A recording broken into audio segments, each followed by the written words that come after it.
अपने माजी का वक़ार देख सकते हैं, हम उनकी आंखों से अहद हाजिर का या हाल का नक्शा देख सकते हैं, हम उनकी आंखों से कुछ ख्वाब भी देख सकते हैं। तो नरेश साहब की शख्सियत वाकई ऐसी है कि उनका एक एक हर्फ हमारी रहनुमाई भी करता है, हमें माजी की दास्तानें भी सुनाता है। हर सिर्फ में आपने लिखा है, चाहे नज़्म हो या शायरी, हर जगह अपनी शख्सियत के अनुकूल छोड़े हैं। बस एक शेर उनकी नज़र करता हूँ कि अव्वल तो जमाने में नहीं तुमसे कोई और, अव्वल तो जमाने में नहीं तुमसे कोई और हो भी तो हम कौन सा तस्लीम करेंगे। कि वो अपने कलाम से मुझे एक वाकया याद आ गया। एक जमाने में जामा मस्जिद के सामने मौलवी समीउल्लाह की दुकान के ऊपर चौबारा था, बहुत बड़ा हॉल जैसा। हर इतवार को वहाँ मुशायरा होता था और गुलजार देहलवी निजामत करते थे। गुलजार बहुत लोगों को उनमें से नहीं जानते थे जो इतवार को आते थे। कोई मुरादाबाद से आया है, कोई पंजाब से आया, कोई हरियाणा से आया, कहीं से आया। तो वो क्या करते थे, आप जानते हैं कितना बोलते थे वो और क्या। तो वो क्या करते थे कि हजूर आपकी खिदमत में अर्ज कर रहा हूँ, अपना तारुफी फरमा दीजिए और शेर भी सुना दीजिए। अब वो अपना तारुफी दे देता था, शेर भी सुनाते थे। क्या बात। तो ये अच्छा, उस बज़्म में सामीन नहीं होते थे, शुअरा ही होते थे। शायर ही सुनाते थे, शायरी सुनते थे। तो एक शख्स के पास थे, वो जब आते आते वहां पहुंचे तो उसने कहा साहब अपना तारुफ भी दे दीजिए और शेर सुनाइए। उसने कहा साहब माफ कीजिए, मैं शेर नहीं कहता, मैं सुनने का शौकीन हूँ, चला आया हूँ। तो फिर इसरार किया गुलजार ने कि मियाँ किसी जो शेर अच्छा लगता हो किसी का वही सुना दो, शिरकत तो हो तुम्हारी। तो उसने कहा नहीं साहब मैं सुनने शौकीन हूँ, मैं सुनने चला आया हूँ। जब 2-3 बार उसने ये जुमला कहा मैं सुनने चला आया हूँ, आप दिल्ली वालों ने अगर देवेंद्र सत्यार्थी को देखा, वो टैगोर का नक्शा था।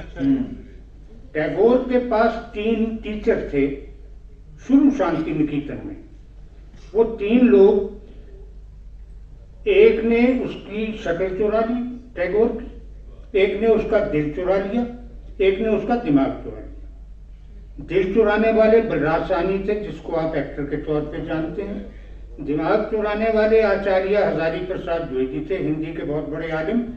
और शक्ल चुराने वाले देवेंद्र सत्यार्थी। तो देवेंद्र सत्यार्थी भी बैठे हुए थे। अब वो जब शख्स ने 3-4 बार कहा साहब मैं तो सिर्फ सुनता हूँ, शेर नहीं कहता, तो वो उसके सामने जाके खड़े हो गए। बोले मियाँ उठिए।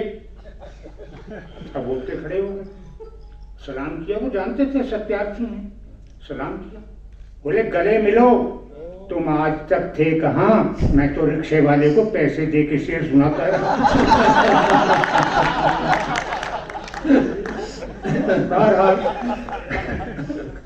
अब आप लोग बैठे हैं तो मैं नज़्म भी सुना देता हूँ, गज़ल भी सुना देता हूँ। नज़्म का उन्वान है खुदा चाहिए। एक दिन एक घर में कोई आदमी कह रहा था कि मुझको खुदा चाहिए। एक दिन एक घर में कोई आदमी कह रहा था कि मुझको खुदा चाहिए।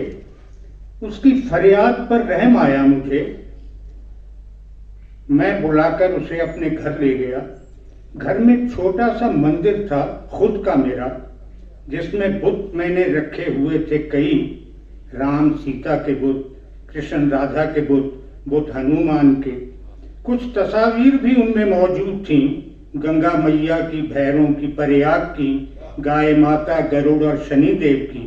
उसको मंदिर दिखाया बड़े शौक से और फिर ये कहा पूरे इसरार से जो भी चाहो उठा लो बड़े शौक से, मैं वो अपने लिए और ले आऊंगा।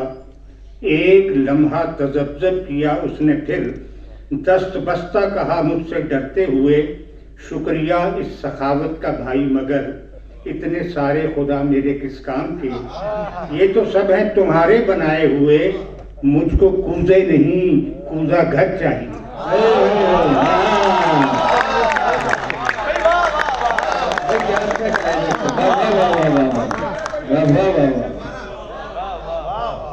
लम्हा तजज्जुब किया उसने, फिर दस्तवस्ता कहा मुझसे डरते हुए, शुक्रिया इस सखावत का भाई, मगर इतने सारे खुदा मेरे किस काम के, ये तो सब हैं तुम्हारे बनाए हुए।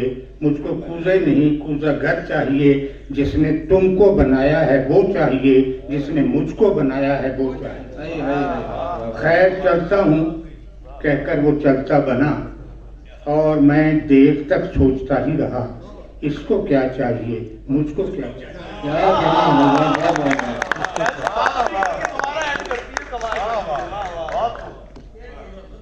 चलिए आप एक सुन लीजिए। हसीन होने का इन बुतों को गुमान तो है, गुमान है ना, गुमान है ना।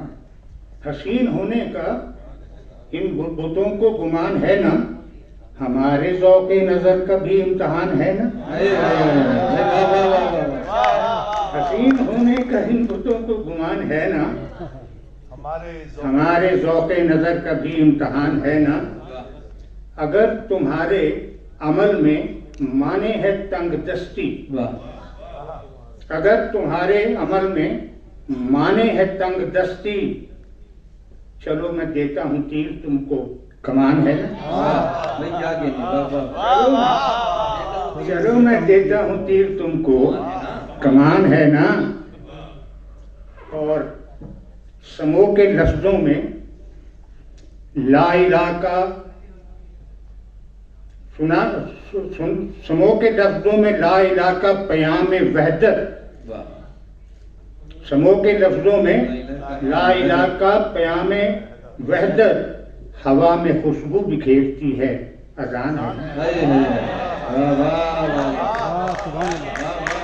समो के लफ्जों में ला इलाहा का पयाम वहदत हवा में खुशबू बिखेरती है, अजान है ना।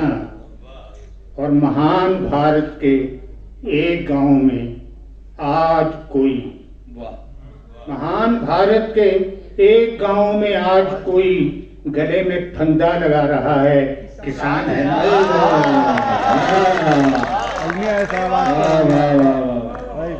महान भारत के महान भारत के गांव में, महान भारत के एक गांव में आज कोई गले में फंदा लगा रहा है, किसान है ना।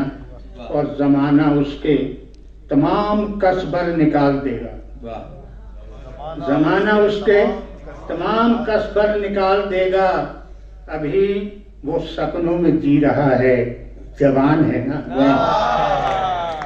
अभी वो सपनों में जी रहा है, जवान है ना। और कड़ी हो कैसी ही धूप, क्या गम नरेश साहब, कड़ी हो कैसी ही धूप, क्या गम नरेश साहब, मुसाफिरों के लिए शजर साहिबान है। क्या कहने, क्या कहने। वाह वाह वाह वाह, बहुत शुक्रिया डॉक्टर नरेश साहब। सिर्फ आपको 60-65 सेकंड और रुकना है। मैं डॉक्टर इदरीस साहब को यहाँ उनको जहमत दूंगा, वो तशरीफ लाएंगे, शुक्रिया अदा करेंगे। मैं बता दूं कि गालिब इंस्टीट्यूट के इस मुशायरे की खूबी है कि इसमें शोरा हजरात भी शामिल होते हैं, अदीब भी शामिल होते हैं, वो लोग जिन्हें